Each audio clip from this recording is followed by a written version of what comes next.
What's up, rockers from all across the world? Bandit PR, horns up. I'm with Alfonso from Heartsick. What's up? Michigan's very own heavy metal band, leading the pioneers of metalism in Michigan. West Michigan sir. right now this weekend. Yeah, West Michigan. Yeah. We're like Lansing's from this. It's like center. So everybody, like when you're like in Michigan, everybody's like, "What part of Michigan you from?" They put like their hand up, and then they Like point. right there in the middle. Yeah, because Michigan looks like a hand. So yeah. Well, then you guys, what? It's like a 2-hour drive then, at least.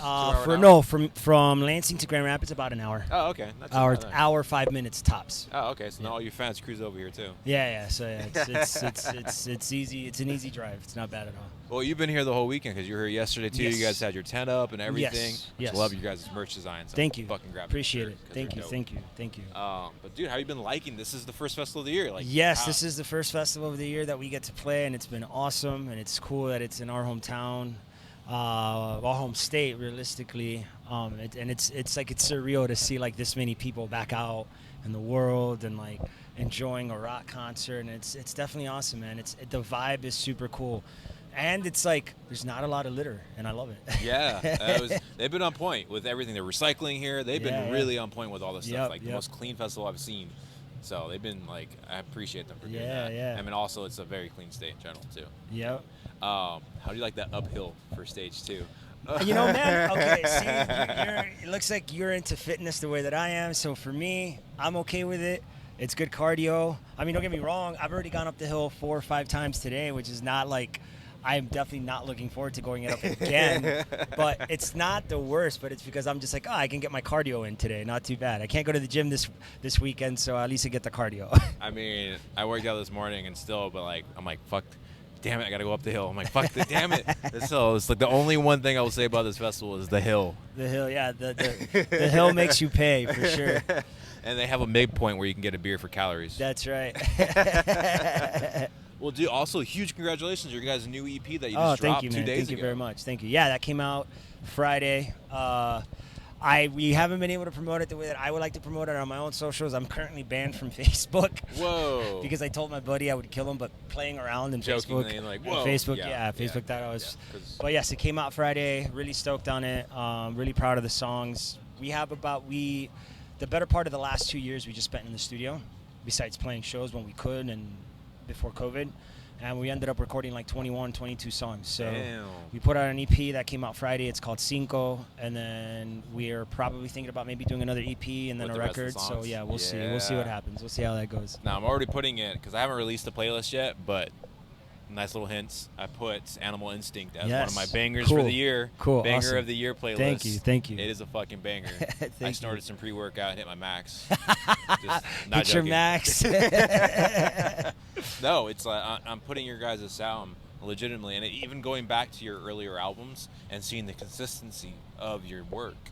And also, your guys, I don't know if you guys have different producers for each EP and album, but it's been a great, whoever's been doing it. Yeah. So the last 2 records as Heartsick, we had Josh Schroeder from... Hey, same with Assume Nothing. Yes. They've been doing so, as well. Josh Schroeder, he does a lot of the bands in the area around here, so we work with him a lot, but he's been our producer for like 4 years now or something like that. So, and we love working with him. He's awesome. He literally sounds like the best producer in this area. Then he is. It's like he's awesome. The work that he's done with you guys for both of them, like, damn. Now I can see the correlation. The dude is a genius. He really is, and there's nothing I can't say good about the guy that hasn't been said by everybody else. But like the dude is like, he's like a national treasure. He really is. He really is.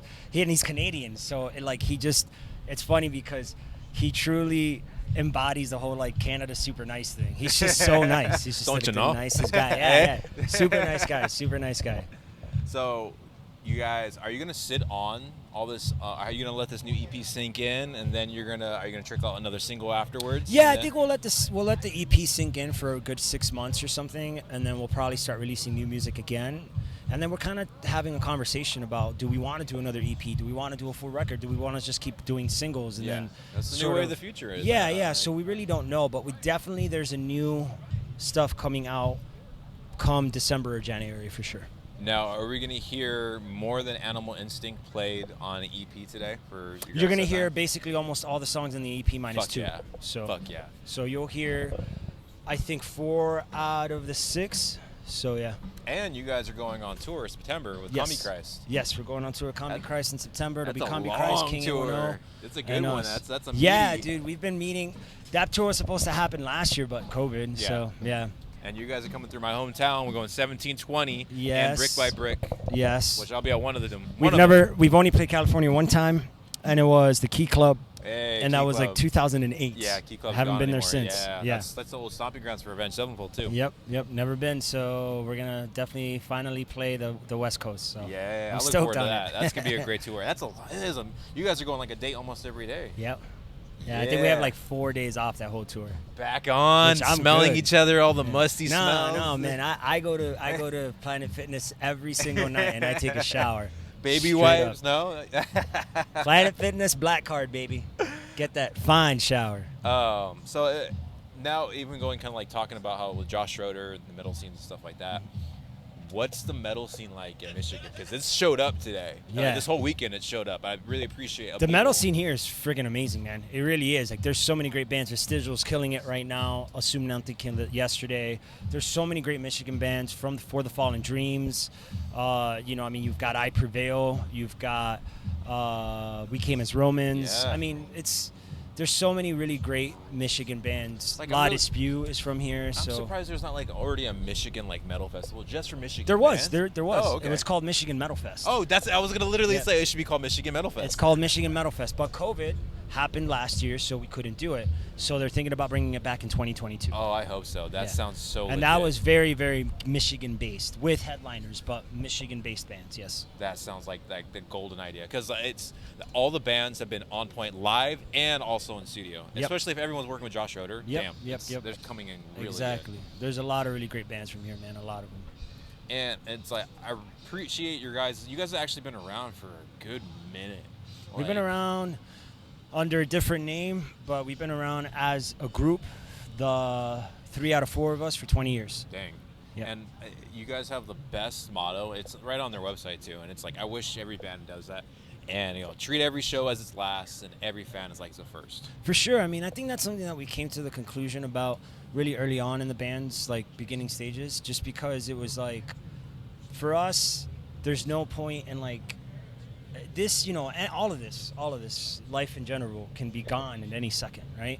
So if you kind of just get used to it and go, oh, well, this is just another show, just another day, it then sort of diminishes the quality within your own self that you can put out because you're just so used to it. But if you're like, I don't know what tomorrow brings, like let's live it like it's the last day, then I think you put more quality of life into everything and more of yourself into something because you don't know what's going to happen tomorrow. And then for us, we're all just rock fans too. We're all fans of, I geek out when I meet some of my favorite bands, and it's, that feeling never goes away. And we wanted to make sure that us as people never forgot the feeling of what it's like to meet your favorite like rock star or your favorite person in a band. So we want to have that experience with people too, where whenever we meet them, it's never going to be like, oh, it's you again, because that's happened to us, and it's kind of like, oh, dude, that sucks when like someone you really admire just sort of blows you off, and we never want to be that way. So that's awesome. Keeping the heartfelt of Heartsick to exactly, yes. Heartfelt of Heartsick to everything. Exactly. Keeping in touch, and that a lot of bands even do that, and they also a lot of them don't forget their fans too. Exactly. If the same fans keep tagging them and talking to them, they'll always remember. That's a great thing. That's what builds the metal community, honestly. Exactly. Because we are a family. Metal, it's like you come. It is. It's a very tight knit community, man. It really is. It really is. It's really also even funny how you like even just here this whole weekend, just talking to even crew wise, is like we all know it. Someone through someone, 3 degrees of separation, all trickles down. Yep. It's a small community, man. It just seems large, but it's small. It's tight knit. Oh, is that what she said? Set up. Well, dude, how did you survive 2020? Like, what kept you sane? Shit, man. I just worked. I work my day job when I'm not out on the road. I'm not, recording records. Is I work IT.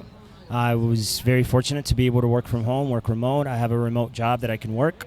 So I didn't skip a beat, man. It was just business as usual for me, just working from home. How about writing music-wise and all that good stuff, you guys? It didn't really change, man. We got into the studio anyway. All of us just kind of buckled down in our homes, wrote stuff, and then went to the studio and did it. So The only thing that had affected us was obviously playing shows, and that sucked. But it's good to be back. It's good to be in this atmosphere. You know. I know a lot of bands were like they were really excited that the fact that like the nonstop touring now they can actually like shit. We can sit down and put some stuff to the paper. Exactly. We didn't feel rushed. They can actually creatively go out and not force something. I agree with that. So and I think that's out of a lot of the negatives that COVID has brought. That's one of the positives. It gave everybody this sigh of like, oh shit, I have time now. So. And it's that you can see it now with coming out mid this year with the new EP, what you guys and the singles that you released. Exactly. Prior with to every that. band. With every band. I mean, so much new music coming out. So what do you think is what's been on your ear, or what you've been curious about for new music wise? This came out in 2021. It's been a big year for music already. Yes, I'm a really big fan of a lot of underground bands. There's a band from Miami called Downside that I really love. They're super amazing. There's a band from oh my God, what state were they from? It's from the UK. It's a band called Sleep Token. They're amazing. Yes, that band is dude. incredible. Band from Sweden called Vola.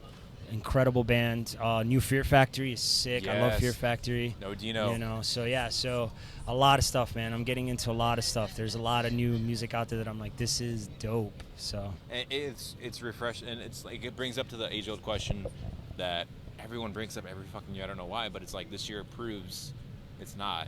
Is rock dead? Rock is not dead. It's just people just harping on and on about how they think, it should be like the 80s. And it's like, get over it, man. Get over it. 80s came and went, all right? And it's never been like, and it's also like they always say rock is a mainstream. It's not mainstream. It's like rock has never been mainstream. It's never been a mainstream. It's about the passion, it's been expression. up and then down, up, Yeah. and it'll come back. Everything is cyclical, It's cyclical. Everything is cyclical, and things go away and they come back. They go away and they come back. The fashion is the prime example. Like like the 2000s rock genre, I think is making a comeback right now. Absolutely. Style, because you guys kind of dip into that as well. Absolutely. And it's great and refreshing because now you're not seeing the same bands copy and paste stuff anymore. Yeah, exactly. I agree with you 100%. It's like the metalcore thing came and now it's going out, but now the new metal thing is kind of coming back, but in a new form. Yeah. Everything is cyclical, man. It's like bell bottoms went out in the 70s, and they came back in the 90s, and they went out in the 2000s. Now Rob Zombie never stopped. Right? He's always wearing those. Exactly. So what would you say is an unsuspecting artist that people wouldn't think you enjoy listening to? Boyz II Men, 100%. Hey. 100%. I am a huge Boyz II Men fan. That is one of my favorite bands of all time. He's low-key hyping himself up before set time listening to Boyz II Men. Oh, man, I love, man, those first two records. You kidding me? Dude, you never know. So it's like I'm friends with the Pawn and Burning Body out of Texas. Yes. Their show in Santa Ana. We're backstage. Danny Leal. He's like, I want to listen to hip hop. So I put on Outkast, and we're just bumping hip hop before we get out there. Outkast. He's like, hell yeah, man. You never know what they're listening to. Yeah, dude. I mean, we're musicians. At the end of the day, I'm a musician, man. I like music.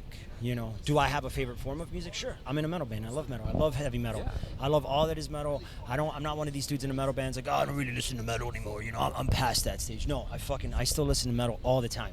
But I listen to other things too because it helps me arrange music in a way that maybe I could step outside of the metal genre and realize, I can mix this with this. Yeah, so, exactly. For sure. That's what makes us musicians. We take what we like from other things. Another great songwriter named Sean James, I believe he's from Ohio. Phenomenal dude originally. He even says he loves hip hop. He loves the nuances and like the small accents for any lyrics. That like maybe I can try this on my songs. Exactly. Yeah, it's the same thing, man. The creative output, creativity. That's why they make songs that you love. That's how it goes. You gotta be creative, man. That's what it is. Well, dude, I'm stoked to freaking see your guys set in a couple hours. Thank you. Yeah, we're about to play here, so I'm gonna get off of here, and then I gotta go warm up my voice, and then it'll be time to play. So. Yeah, buddy. One fun question. All right, I need to. This is the question of Upheaval Fest. All right. The debacle. Centuries of people fought over this question. Okay. Is a taco a sandwich? Ooh, no. Taco's its own thing. 100%. How so? Because you don't.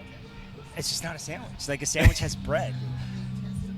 You have flour, tortillas. A tortilla is not a bread.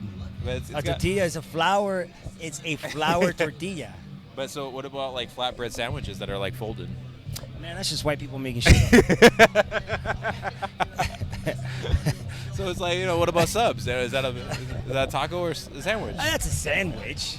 Of course. All right. So we got a tally for a taco. See what everybody else says. But dude, thank you so much, man. Yeah, thank you for having me, man. It's a pleasure. Be on the lookout. Listen to the new EP. Their new tour coming up in September. and I'll catch you at one of the dates too. See ya.